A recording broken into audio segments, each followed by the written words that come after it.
Okay, we're recording now. We are recording now. We were recording for a little bit, but it turns out we weren't, which is good because I wasn't emotionally prepared. All right, do you feel emotionally prepared now? I feel emotionally prepared. We just spent a long time in our live chat just talking about every single Taylor Swift song under the sun, and also talking with Mrs. Steele about how I'm a loyal friend. That's true, because Matt Steele was propositioning himself to marry Elliot Yamin like he does most weeks. And Matt Palmer was like, what would Elliot get out of that marriage? And I was like, excuse me? I didn't say it like that, A. B, I was referring to the fact that he is a straight man, so I don't understand how the marriage would work. But again, best of luck to you both. But then Mrs. Steele, who was in the chat, came in and she said, Matthew is a loyal friend, and that's what he would get out of the marriage. But that wasn't being discussed. Like, we weren't saying you were a disloyal friend. I agree. Mrs. Steele has never been wrong. Mrs. Steele's never lied. Never once. Never. Never. She's a saint. Okay.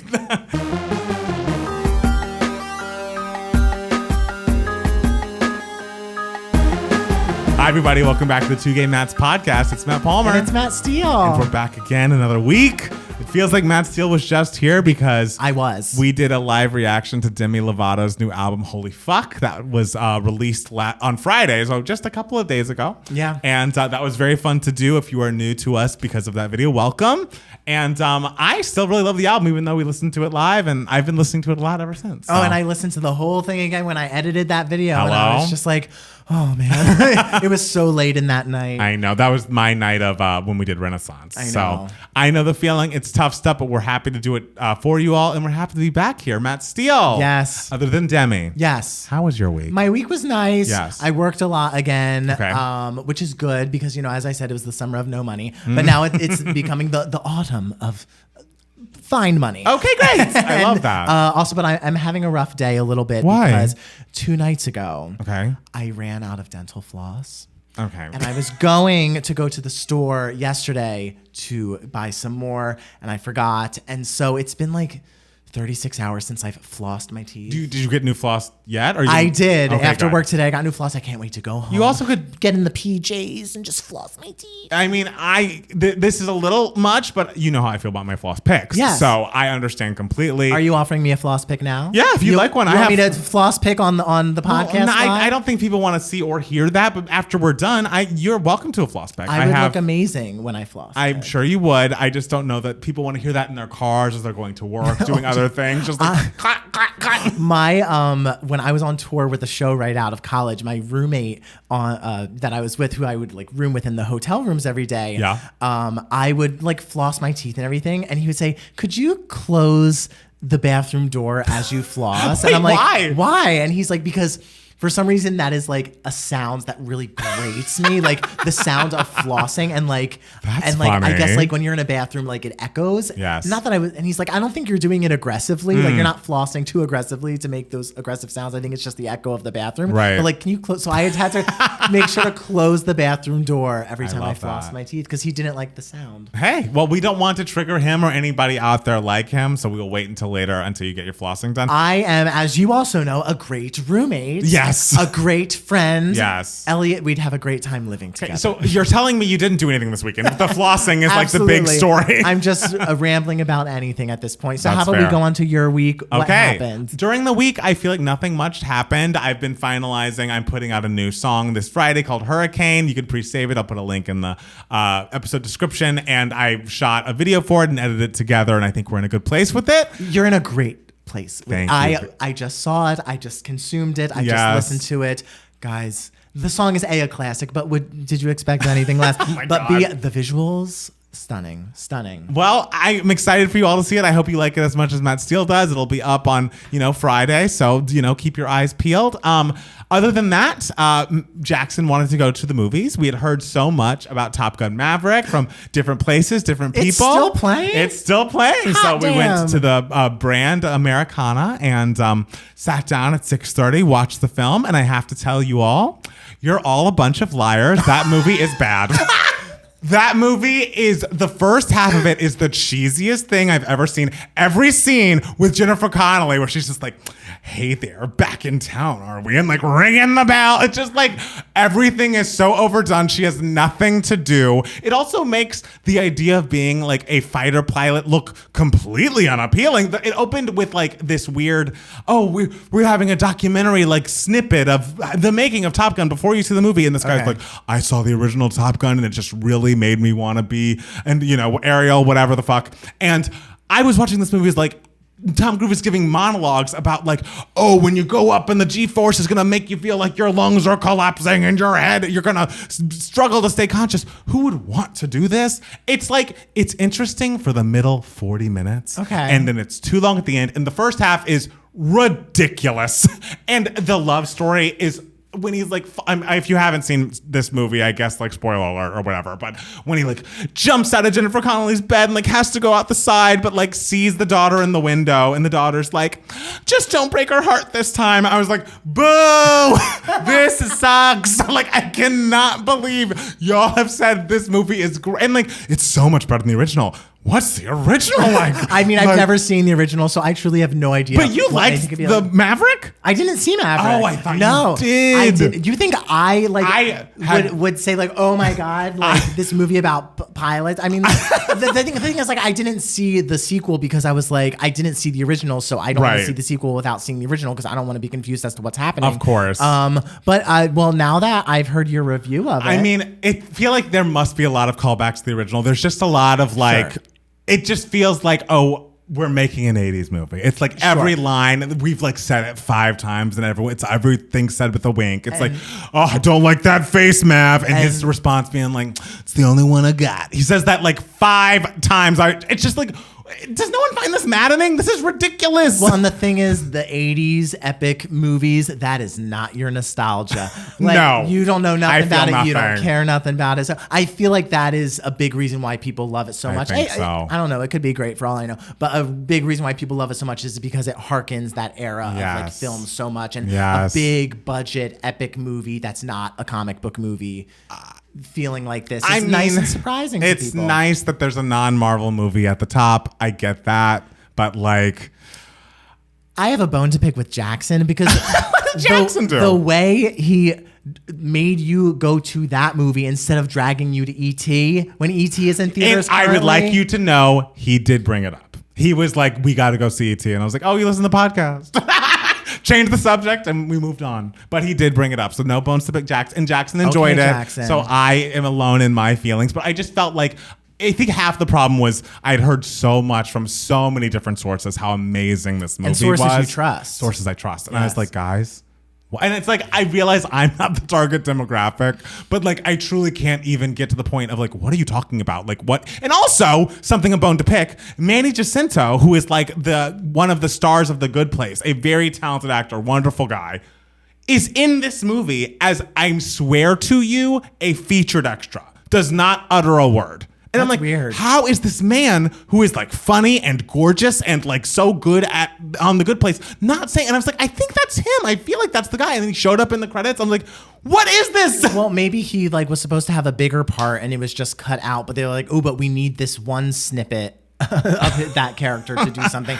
That's interesting. I mean, I'm more upset about the fact that you have Academy Award winner Jennifer Connelly, Best Supporting Actress 2001, and you give her nothing to do. I just feel like there needed to be a woman in the room to be like, maybe this should be her point of view, because literally the first half of the movie, every scene is just like her smirking or like her tongue just like, this guy, this Mav. And it's like, boo, like why? This isn't a person. What am I looking at? Okay, I'll get off my soapbox. I mean, yeah, it doesn't appeal to me, the idea of like, a whole movie of just like guys just doing crazy cool things and just being like people swooning over it. It's like, I don't know if I need that in my life. I will say it wasn't for me and I felt misled. That's what I'll say. I'm sorry you went through that. I am too. You know what? I'm sorry too.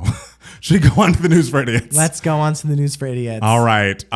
So what was the first thing? Apparently, there's a new feud. Speaking of film criticism, I hope Tom Cruise doesn't slide into my DMs. that would be iconic. And say, hey, stop looking at my chest. But Amandla Stenberg of Bodies, Bodies, Bodies has defended herself because I guess a New York Times critic named Lena Wilson had shared an Instagram DM from Amandla following Wilson's review of Bodies, Bodies, Bodies, featuring the quote, maybe if you had gotten your eyes off my tits, you could have watched the movie. Because I believe one of the quotes in the review was saying, like, it was a movie basically advertising cleavage and Charlie XCX's next song. It's like, okay, that's kind of funny. But like, you liked the movie, right? I did like Bodies, Bodies, Bodies, yeah. It just also feels like, okay, if someone's going to DM, it feels like she held on to this DM for a long time, Lena. Yeah. Well, also, I just want to say that, like, there are no boobs in the movie. Oh, like, really? No. So like, what's the complaint? I don't know. So the first half of that line, it's an advertisement for cleavage. It's like, I didn't see any cleavage in the movie, but like, I also was not looking for any. Right. But the Charlie XCX part's kind of funny. Wilson responded to the DM saying that she was generally a big fan of your work, but this sure is something. Really wishing you well in your career and life. Which, by the way, could have been an end of the conversation and like, oh, okay, this all happened in DM, whatever. But then Lena decides to go on TikTok and be like, I received this message after my review came out. And it just was like, you're really, and I think the implication of the TikTok was like, I guess Amandla's a homophobe and thinks that since I'm a lesbian, I always just look at chests. And Amandla's like, I just thought since I am gay and she is gay, we could have a little laugh about this. It did seem like she didn't watch the film, but like I thought we'd chuckle and be done with it. And of course now, Lena Wilson, the New York Times critic, people are going back through her previous posts, her previous TikToks in which she describes why she's just... You may be wondering why I'm so successful yes. as a writer. Which, Let me like, by tell you the why. way, if you ever feel the need to TikTok in that tone, just don't. Just close the phone. No one needs to hear the reasons why you're great. And she opens with, I'm just facts. I'm an incredibly talented writer. You know, my therapist would be proud of me for saying it, but like we all just need to face facts. I'm super talented. I come from a family of writers. I read a lot. And by I come from a family of writers, she means that the New York Times editor is her dad. And so, of course, you got this job. Of course, your first article's on the front page of whatever culture section. It just is like, for someone who is a critic, shouldn't you be able to have someone critique your work? Like if Taylor Swift came to me, DM'd me, and was like, hey, Queen, shut the fuck up about folklore. I'd be like, you know what? I get it.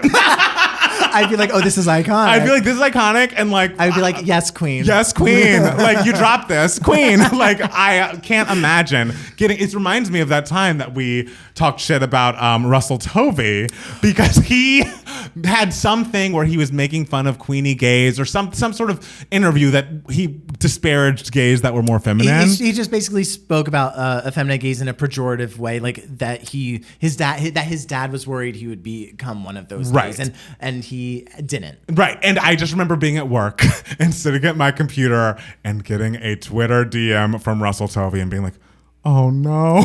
I was like, I guess he's not physically here, so he can't beat me up, but like, hopefully I don't see him around because he could. But he was nice. He was very nice. Yes. And so, but it's like, even if he wasn't, I can't imagine being like, and this is what Russell did to me. It just feels so short-sighted. And it's like, yeah. I mean, I was talking shit and he had something to say back. Like, well, them's the breaks. Yeah, it's like, you know, and he realized he made a mistake and everything. And he's like, I'm so sorry. And it's like, okay, you right. know, it's totally fine. Very nice.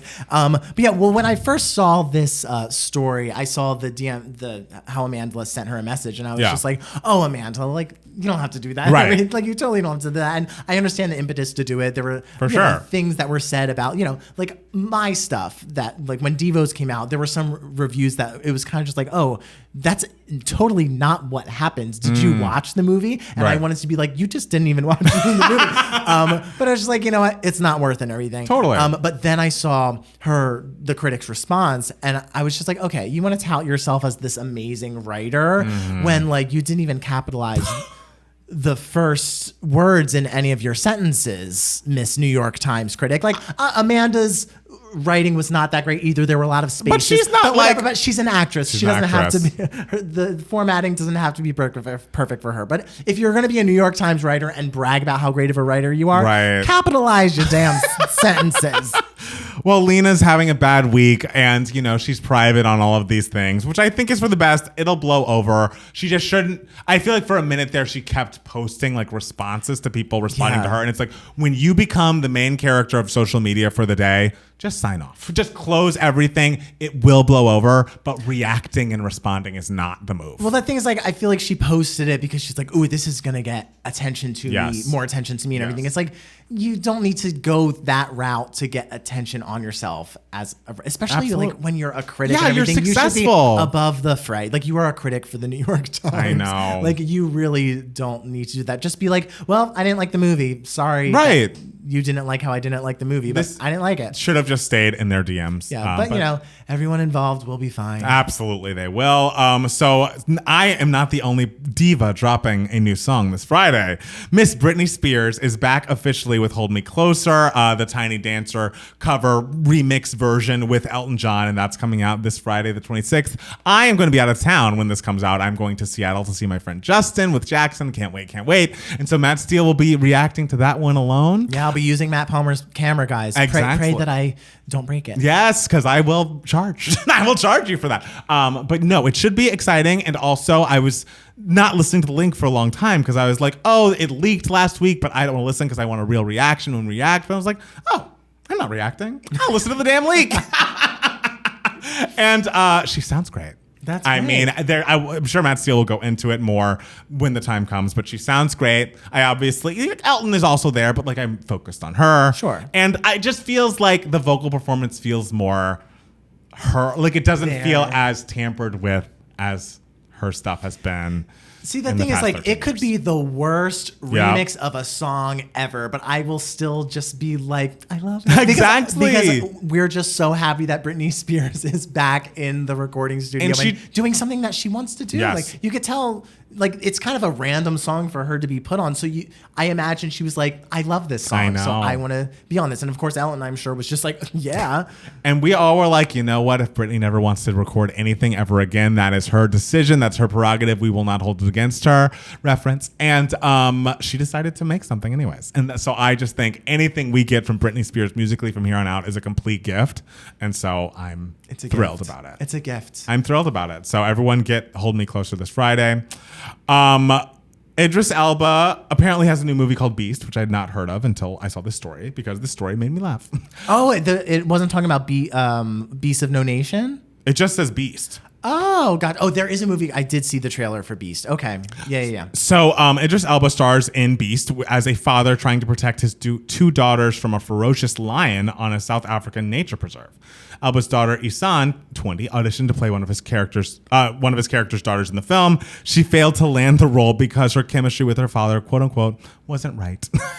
Which is like hard to hear when you are the person's daughter. She stopped speaking to him for 3 weeks after she lost out on the role. Which, I mean, we were just talking about nepotism and how nepotism can go wrong. And this is a story that I guess it went right in one way and wrong in another, but it did make me laugh. It's kind of ridiculous and kind of funny. It's like, girl, like, what do you want to, like, why would you not speak to your dad? Like, it's not his fault you didn't get it. The Also role. feels like the director and or Idris didn't have to tell her the reason was the chemistry wasn't right. Like, you weren't really believable as his daughter. Like, it just didn't come across. I found But maybe like the chemistry in terms of their dynamic as maybe their relationship in the movie is something very specific, and they just maybe they're supposed to be like at odds or something as father and daughter, right? And it just wasn't believable because they just love each other too much in real life. Apparently not. Maybe if you stop talking to your dad for 3 weeks. Well, I just think the daughter needs to listen to Matt Steele, and his adage is always, the fact that you got the audition is the real win. Yeah. You know what? And that is for you, nepotism, but for Matt Steele work. And so you got the audition, you got your foot in the door. Matt Steele has not talked to someone for 3 weeks after, auditioning. So I think the daughter needs to take a chill. If I stopped talking to someone because I didn't get a role, I wouldn't be talking to nobody. You'd have to go through the list of all the people you talked to and be like, knock them down. Well, I'm sorry that they were not believable as, father and daughter. Maybe next time, There's also people are coming for Mariah because, of course, it's a day that ends with Y. And Mariah Carey has, made a bid to trademark Queen of Christmas and has been met with opposition from fellow singers. Apparently, Elizabeth Chan and Darlene Love, who claim to have ties to the Queen of Christmas name, are challenging Mariah Carey's desire to trademark the title. I think it's very funny that Mariah was trademarking this in the first place because whenever she was referred to it prior to, she'd always be very humble and be like, no one's the queen. Isn't Mary the queen? And then at some point she's like, fuck it, I'm the queen. I'm the queen of Christmas. And so Darlene Love took to her Facebook page and said something about like, well, I have been on David Letterman every year performing Christmas Baby Please Come Home, which Mariah covered, so she's referencing you. And so I've been introduced as the Queen of Christmas, XYZ. This other artist, Elizabeth, has only does Christmas music. She doesn't make non-Christmas music, which, is specific. Oh, sorry, here's the Facebook post. Is it true that Mariah Carey trademarked Queen of Christmas? What does that mean? That I can't use that title? David Letterman officially declared me the Queen of Christmas 29 years ago, a year before she released All I Want for Christmas Is You. And at 81 years of age, I'm not changing anything. I've been in the business for 52 years. I've earned it and can still hit those notes. If Mariah has a problem, call David or my lawyer. And you know what? I get it. I would have, she's on Facebook explaining her point of view. I understand that. But my thought is, sure, I'm a Mariah apologist. If Michael Jackson can be the king of pop trademark, is the biggest artist around Christmas time not Mariah Carey? Can Mariah Carey just trademark the queen? Just like be the queen? I think that would not be available. Why not? I think the queen. Done it? I don't know. Maybe I feel like the Queen of England might have a problem with it. I mean, there's lots of queens of every country. I bet they'd all get on their Facebooks being like, "Hey!" The Queen of England being like, "I'm calling my lawyer." It just seems. I don't know. It feels like. I don't know. I feel like Mariah's earned it. After all these years, King of Pop being Michael Jackson, no one got mad about that. I wonder if Madonna trademarked Queen of Pop because she's supposed to be that. I don't know. Yeah. But either way. Britney trademarked Princess of Pop. She should, because she's back. Hey, Britney's on a roll with legal cases now. That's true. With that guy. That lawyer's great, Britney. So get him on that. Oh my God, did you see this Aubrey O'Day shit?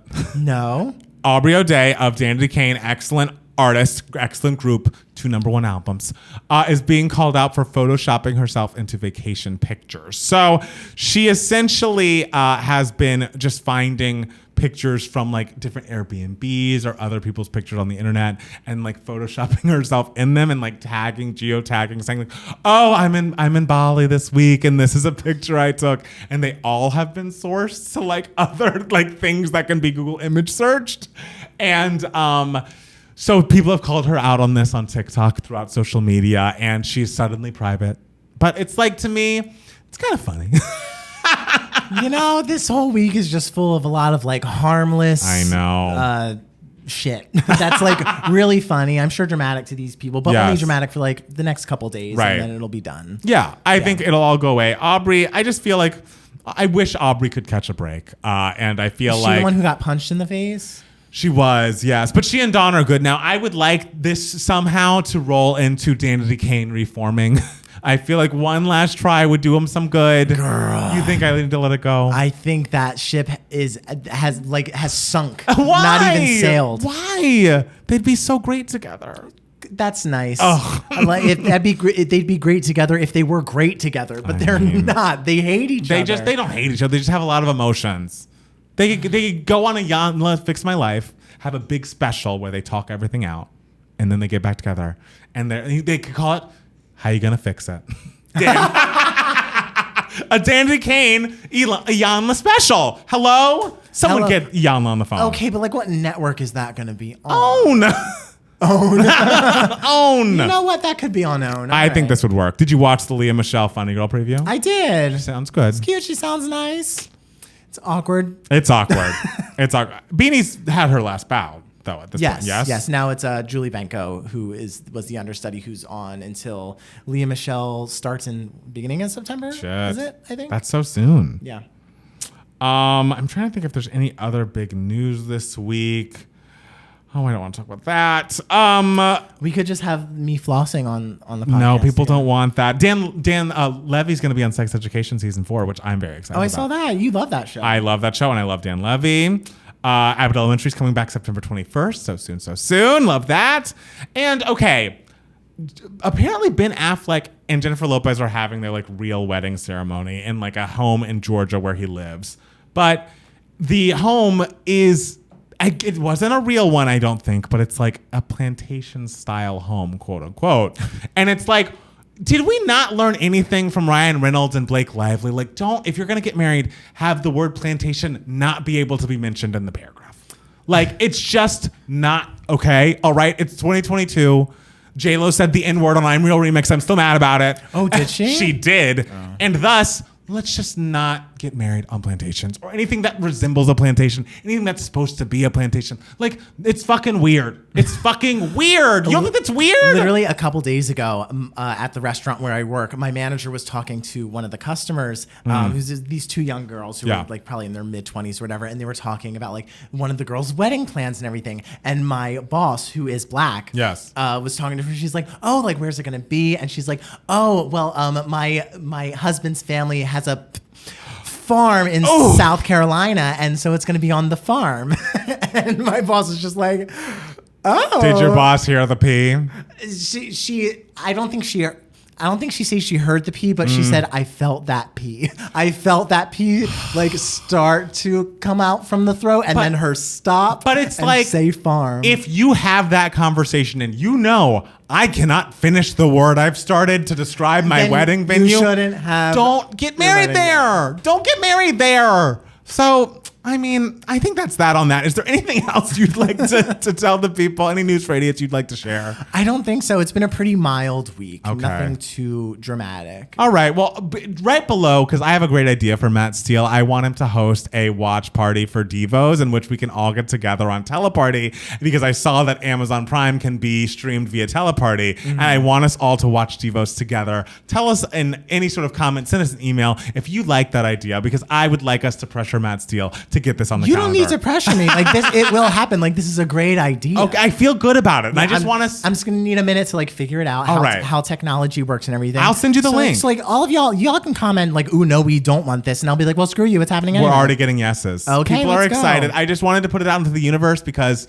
you know, sometimes you got to manifest things, and I thought this would be a good forum. Yeah. Okay. Right. Just give me time. I gotta like figure out technology. As I said. All right. Well, guys, we're gonna take a quick break, and then we'll be back with more 2K Mats, the podcast. All right, we're back from having a very aggressive argument about slant rhymes in songs on our live chat. We won't get into it now because it got heated. All we're saying let's is just say people died. All we'll say is Matt Steele doesn't like It Makes Me Ill by NSYNC, and that is problematic. I don't like the half non-existent rhyme. The way when you told me that ill is supposed to rhyme with give, absolutely just not. A little bit. The way it's sung, the I vowel is similar. I don't want just a little bit. I need rhymes. What part of the show are we in? We're on Email My Heart. This is the section of the podcast where we answer any questions that you guys might have. You can be a part of Email My Heart if you email us at 2gaymats@gmail.com, 2 spelled TWO, or if you are watching this podcast on YouTube, you can comment below. So we got quite a number of emails this week. Whoop, hit my microphone, sorry. And so we will answer a couple, and whatever we don't get to will be on the back burner. So first one is from Hannah. Hannah asks a very simple question. Renaissance tour set list. Hey guys, since Renaissance came out, I've been hoping for a tour from Queen Bee. Would you rather have the set list top to bottom be just this album or a mix with her other hits and deep cuts? Love you guys so much. That's actually an interesting question that I always think about for concert tours, like album tours and everything. Like I'm always kind of like I get why they like other songs in this concert and everything. Yeah. Like people when you go to a Gaga concert, you want to hear Bad Romance. Absolutely, like, come you on. do. But sometimes I'm kind of like, it would be really amazing if it was just this album. You know, I feel like it would be a full cohesive show. That would be something really special. And if for any of her albums, it makes the most sense with this album because it's clearly the transitions, as we've read about in all of the comments on our Beyonce video. It's about the transitions. It's about the transitions. The transitions are excellent, and so it makes it feel like such a body of work. I would need her to interpolate some of her other hits throughout. Like I need to hear a piece of Crazy in Love and a piece of, you know, Deja Vu and Get Me Bodied. A piece of Forward. A piece of, I don't know how Forward's going to fit in the mix. We can make it but fit. If she were to honestly do just this album top to bottom, I would say this is the first era that I would not be upset about that. You know, like I feel like with this era, it would be just like a big dance party. Yeah. Like I feel like it would work so well as just a show of just the album. And I'm still wondering, like, are we going to get a tour after this part 1 Renaissance, or are we going to get a tour after 3 16-track albums, if that's what we are to, you know, be expecting? So I'm just waiting for Beyonce to do whatever she's going to do. I trust her at this point, so it's like whatever she chooses to do, I'm on board with. Clearly, she chose to not do something on August 20th. like we were all expecting. People were expecting. They said that, someone doctored a picture saying that Act 2 Enlightenment was coming the 20th of August. And, there is an Easter egg looking thing in one of the lyrics videos that said 8/20. I never fully bought it. And I was like, we'll see. Maybe it's 8/20/2023. Well, we'll see you then. See you next summer, girls. If she's planning like that far ahead, like that's art. Beyonce plays the long game. She has the next decade planned, guys. So next question comes to us from Angela. Angela says, California recommendations. Hi, Matt. My boyfriend, also named Matt, and I are going to LA for the first time in November. We are so excited and already have our reservations at Sir, one for Lisa Vanderpump's restaurant. We're Real Housewives of Beverly Hills fans. We would love some recommendations from you guys on things we should do. We are staying in the LA area and we are renting a car. Also, any tips would be great too, and anything that you think is overrated and not worth it, please let me know. Hope to run into you guys over there. That's so fun. Love, Angela, and one straight Matt. One straight Matt. I would say any excuse to go on the PCH, like if you want to go to the Getty Villa, whatever, sure, do it. It's very nice there. But I'd never feel more like I'm in LA than when I'm driving on the PCH. You know what I mean? I hate the PCH. Oh my God, of course you do. I mean, you don't have to go to the beach, but you don't like seeing the water out there? The PCH really stresses me Why? out. As a driver, it's beautiful. Don't get me wrong. Like, Angela, have your boyfriend, or did you say, have your boyfriend drive, and you look at the view, but I personally hate driving on it myself. Why? Because it's a very stressful road to me. Like, if you want to make a left, you can't make or turn somewhere. You just have to wait for the lights, and those lights take forever. They take forever, but it's not about that. They're visiting. Look at the water. It's not like, as a driver, no, this isn't day to day. Go and look at the water. It's going to be a lovely view. Yes, it's a beautiful view, and you can see those houses that are in all those memes, like the purple and pink one next to the black one. Absolutely, they're right there. Yeah.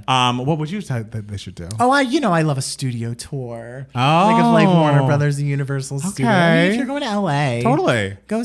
And what I did with my friend Libby when she was in town, we Googled a bunch of celebrity houses, where they live, and just drove through the hills, driving past them. Oh, interesting. That's where Barbara Streisand's house is. Beyond this giant cement wall. Right. But it was just fun and silly. And if you're museum people, I would suggest going to the main Getty. I think it is so lovely and so beautiful. If nothing, the art is fine, but the architecture is just unbelievable. I also really love the Broad. I think that is great. And also just find a rooftop restaurant bar thing. I feel you got to take in the temperateness of LA. That feels like a big part of it. Yes, very LA. And if you're gonna go to Lisa Vanderpump restaurants, the only one with good food is Tom Tom, and they don't really serve food, but the food that they do serve is good. Pump is also fun and also in that same area.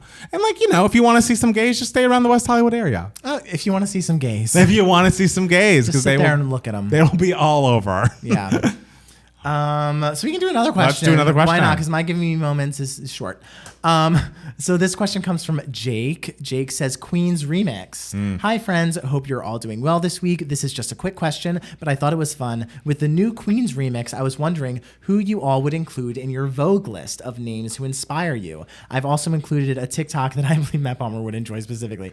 I've seen it. Thank you. As an actor and Southerner, my list would probably include Uta Hagen, Dolly Parton, Viola Davis, Tony Kushner, Robin Williams, just to name a few. It's a great list, Jake. I'm sure it would make an excellent song version of Vogue.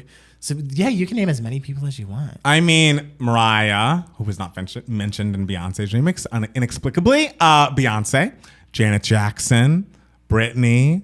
Trying to think who else is important. You said Janet. I did say Janet. Kelly Clarkson.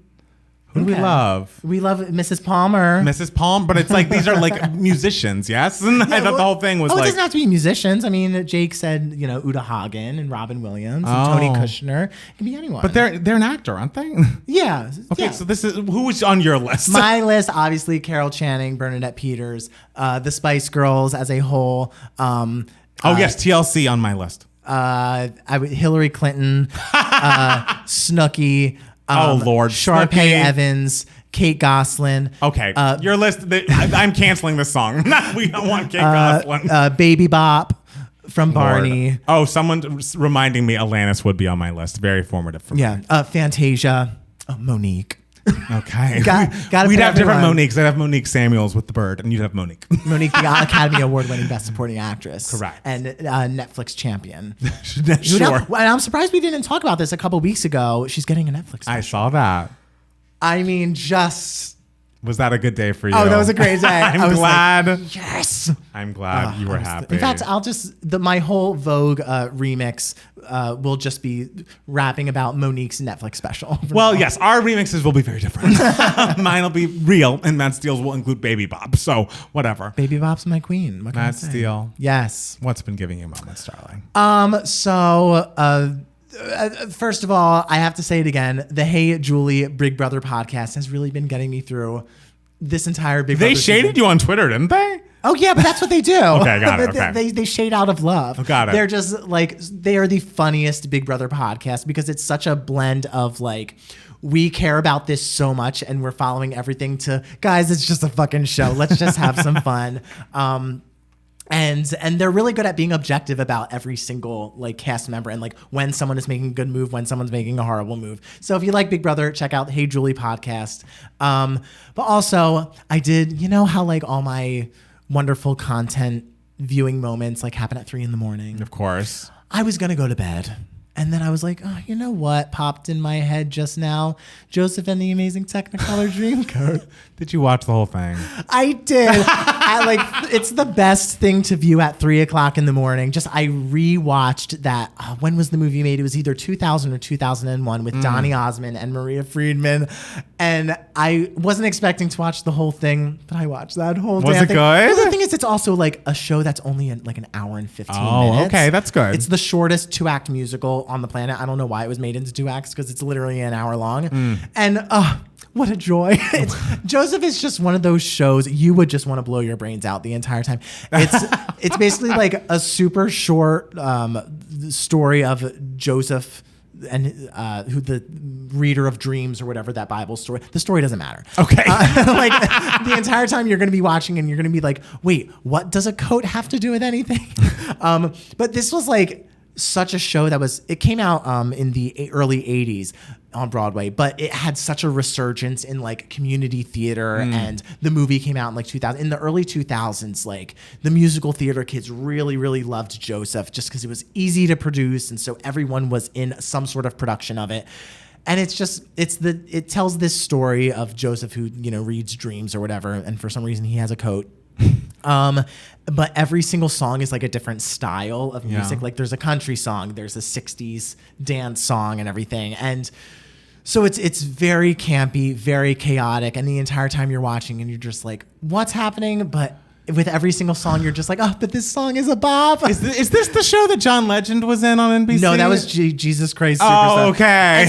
And so obviously like Joseph is a fun show that I enjoy making fun of and laughing at, but then when you like get down and watch it, you're just like, oh, what a joy. And it just brought me back to a much simpler time in life. And it's just so, the movie is just like, it really reminds you of the Bush era. You're like, oh, this was very Bush era entertainment. You know how like, you look back at entertainment from back then and you're just like, ooh, man, that Bush era was weird. It was a different time. This was very much. It was a different time. And I was just like having a blast singing Go, Go, Go, Joseph at like 4 a.m. when I should have been in bed. Did you have work the next day? No, I didn't. Oh, thank that's God. good. Okay, great. It just warmed my heart because it's just such a simple show that really doesn't make much sense and is really confusing in moments, but those songs slap. All right. I was having a great time. I'm glad it holds up for you. Yeah. Well, for me, I have 2. I will say, even though I, said my opinion on Top Gun Maverick, during the film, I did get chills at one point. Okay. And you know what it was? During Hold My Hand. No. I was watching it and I was like, you know what this kind of reminds me of? It reminds me of Pilot Wings, which is an N64 game where you had to like jump out of a plane and like land on a place. And then I was like, oh, wait, I remember that's one of the launch titles from N64, just like Wave Race. And then I remembered that Wave Race is now available to play on the Nintendo Switch. Okay. And I was like, oh, I forgot that Wave Race was coming out this week. And so last night, Jackson and I played some wave race. We did a lot of time trials, did a lot of stunts, and I was like, God, this was the peak of video games. Is when you get, and it's just like it's a racing game in which you're riding on a jet ski. You pick the girl and you do some flips, and I'm like, I love it. No notes. That's great. You learn by following around a dolphin in like the learning space, and I'm like, the dolphin's like, oh, to do a backflip, you press up and then down and hold it. I was like, thank you, dolphin. And I'm like, games were simpler back in the day, weren't they? I love how we both have really lame giving me moments. Vote below who had the lamer giving me moment, but still that warmed our heart because it harkened back to I stand by. childhood. Wave Race 64 is not lame. I stand by it being a very cool game. Well, Joseph and Amazing Technicolor Dreamcoat is a little lame, Well, there but you still go. fucking incredible. Was it kind of like, I remember having an old Nintendo when I was a little kid, and I had this Winter Olympics game, and one of the things you could do was be a figure skater, and depending on what button you pushed, she did all these different tricks and everything. And whenever in the rare chance I'm playing a video game, I just button smash and wait for it to be over. Oh my God. And so with this, me and my brother would play it, and we wouldn't know how to make her do all these specific moves, but we would always try to make her fall. Like, why do you want to make her fall? Because it's fun. I don't know. Like, it's not real. It's not like a real game where like you win something real at the end. It's just, might as well just all video games are like that. What do you mean real at the end? What is an example of a game where you win something real at the end? Wow, I guess like the lottery. I guess you just made me realize video games aren't real. They're just like unless you're winning like a cash prize. The goal is to have fun. The prize is the joy you had while playing. But it's fun. Like also like, she just fell. Okay. Which is ironically like I can't watch figure skating in real life now because I'm so scared they're gonna fall. And if you were in control, you'd make them fall. Can you believe? But because it's not a real woman whose dreams I was taking away from her. It was just a video game woman. But so you've never, when you played this game, you never been like, let me try to like make my jet ski crash for fun. No, I want to win the race. But you don't win anything really. You win. You get number one. You get pride. You win pride. Okay. And you have fun winning. I guess with this figure skating dance, it was kind of like you weren't competing against anyone else. Like it's not like you were in a race or something like that. It was just like you, and you could just make her do some twirls. So I was like, if I can make her do some twirls, I can make her fall. And one more thing giving me moments. I have not finished, but never have I ever. Season 3 is out. Featuring Matt Steele's friend Fernando. I have not gotten to him yet. Well, when you finish, my friend Fernando's in the final episode of the season. Excited to see him, but I'm very much enjoying the season. I feel like all those kid actors, I feel like maybe I might have mentioned this on the podcast, but when the show first started, a couple of the actors were new to acting. And it seems like all of them have gotten better.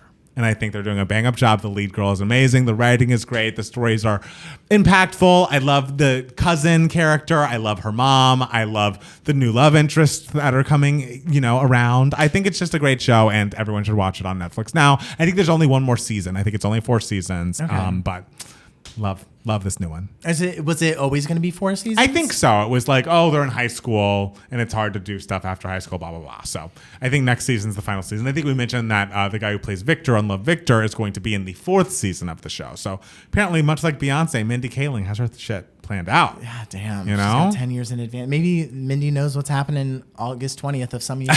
Maybe I'm sure she and Beyonce are texting right now. Cahoots. And what's like a celebrity? This is so random. I'm sorry, but like Shock. we're getting done early. That like you'd be so excited to find out Beyonce is secretly friends with. Like, how we get excited when we hear Mariah go, I love Britney. She's so sweet. We're like, they're friends. I do love that. Like, I do love that. Like Beyonce doesn't really have that sort of. She's not like, I'm buds with this person, really. If Beyonce, stayed in touch with Taylor after that whole Kanye debacle at the VMAs, that'd be cute. Do you think they like have texted? I don't, but you never know. Possibly, maybe they're friendly. They're both at like such a stratosphere of fame. Or maybe and Beyonce loves to send flowers. Maybe she sent flowers to Olivia Rodrigo when her album hit and she became a thing. She's like, hey, welcome. That'd be a kind of cute Welcome friendship. to stardom. Who do you want her to be friends with? Oh, me? Oh, Janet would be great. I would love Beyonce to be friends with me. With you? No, I mean, but like we're trying to think realistic, yeah? When I marry Elliot Yamin, that I'll have an in the music industry. I don't think Elliot Yamin's big enough for you to get talking to Beyonce. Well, we're going to put out a new album. Okay. I'll write him some songs. He'll sing them. Will be a great duo. You can do special effects now. You can film his music videos. That's what I would be hired to do for Elliot Yamin is do his music videos. My goodness, this has not been thought through in any way, I must say. Is there anything else we want to chat about? I don't know. Discuss with the people. I mean, we are getting done early. We can do another email my heart. Do it. Why not? It's literally the most simple question. I'm excited. We love simplicity. Basically, what's your favorite Kelly Clarkson song? Hey, I love that question. But I'm going to say the name. Just give him a shout out. Thomas. Hey, Thomas. Says, hey, Matt's Beyond Renaissance. Been listening to a lot of Kelly Clarkson lately. It's really been ever since her cover of Happier Than Ever came out. I was only a year old when she won American Idol, so I don't remember her or her music in the 2000s all that well. I only consciously remember seeking out My Life Would Suck Without You when I was around 9. Obviously, I got to know her other signature hits as I got older. Anyways, I've been deep diving into her discography and have finally come to the conclusion that Sober is her best song. I was wondering your thoughts on the song and what your favorite song by Miss Clarkson would be. Let me know. Thomas, any person who knows Kelly Clarkson's discography will tell you Sober is her best song. It just is without question a feat vocally, the emotional impact of the song Sober. If you haven't seen that live performance she did at the Greek, I think it's on her YouTube channel. She gets it as an audience request and sings her fucking face off. It is a gorgeous piece of music. I remember when it first came out, sitting in Washington Square Park on my lunch breaks from work. I think it was summer, so I was working, and just listening to Sober on loop and being like, yes, for real. And I just remember like hearing it for the first time, being like, this song, I can't remember how it goes like off a first listen. It's not like hooky in the slightest. It's not like it's not structured in a way that's like you're used to hearing and everything. But I just remember hearing it and being like, but this was a masterpiece. Oh. And I was like, I have to listen to this again. It's just so emotional and cathartic, and you can tell it just comes straight from her soul. Right. Also, I mean, call me a basic bitch, but just like Beautiful Disaster. I knew you were gonna say it. Like such a classic, incredible song. Absolutely. And the Piece by Piece live is also in that camp with me as well. And if we're going big pop shit, obviously Since You've Been Gone is a perfect pop song. Oh, I mean, obviously. Changed the world, absolutely. Behind These Hazel Eyes. I mean, and recently, the Merry Christmas to the One I Used to Know. I know we've already talked about this in a video, but Merry Christmas to the One I Used to Know is a classic. One of Christmas her best songs. or otherwise one of her best songs. Yeah. Absolutely. And we just want to say we're ready for the Divorce album to come out. I feel like we've been saying this for a while now. For a while. Maybe that's what's coming out 8/20 of 2023. No, we need it sooner. Maybe this fall. Yeah, Beyonce's hinting. Kelly Clarkson's coming. That would be surprising. Because they're secretly friends. Maybe. You never know. All right. Well, since we've just done a lot of random stuff for the past 10 minutes, I guess we'll wrap it up. Thank you guys so much for listening and or watching. And we'll be back next week with more Two Gay Mats, the podcast. Bye, guys. Bye.